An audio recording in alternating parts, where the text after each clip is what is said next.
Hi everyone, welcome back to my channel. Today I'm going to be showing you a couple different techniques for finishing seams.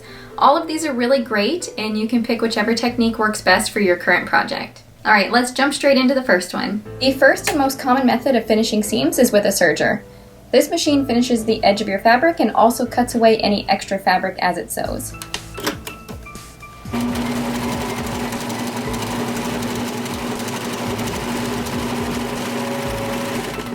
This is one of the fastest ways to finish seams because a serger can run incredibly fast and does all the trimming for you. Now for the second method. One of the simplest ways to prevent unraveling and finish seams is to use a pair of pinking shears. Once you've sewn your seam, just clip along the edge with the pinking shears. These scissors work best for cutting woven fabrics. Fabric edges that are unfinished will fray and the threads will pull out easily.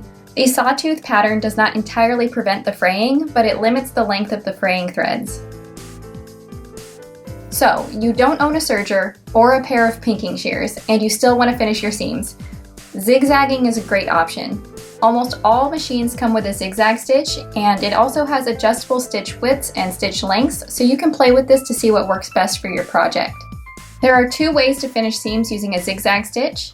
The first would be to sew a seam using the correct seam allowance, then go back and zigzag next to the seam allowance and trim away the excess fabric.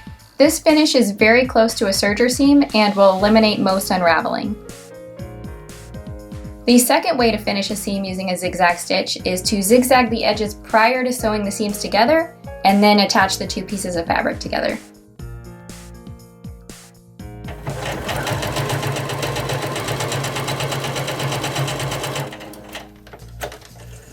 If you want to iron your seams so that they lay flat, this would be the best method.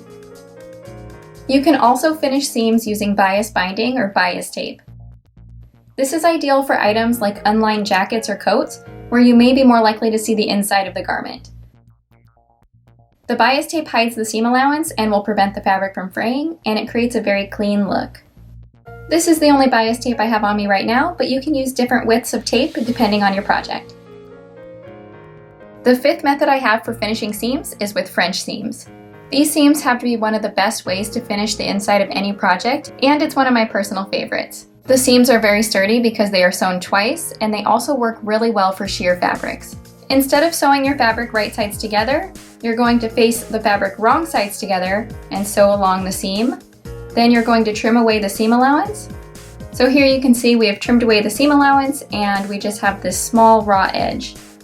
Then you flip the fabric so that the right sides are facing each other and sew the seam again. This hides the raw edge of the fabric inside of the finished seam. If you choose this method, make sure that you give yourself enough seam allowance to account for the French seams. Finally, if you're working with a fabric that doesn't fray like fleece or minky, you can save yourself some time and leave the raw edge unfinished. These types of fabrics won't unravel over time, so that makes them pretty easy to work with. There is also the hot glue method that I used 10 years ago before I knew anything about sewing, and all I cared about was getting the outfit done the day before I needed it. Good luck with your projects, everybody. Don't use hot glue on them. Thank you so much for watching. Don't forget to subscribe to my channel for more sewing videos, and I hope to see you for the next one. Bye!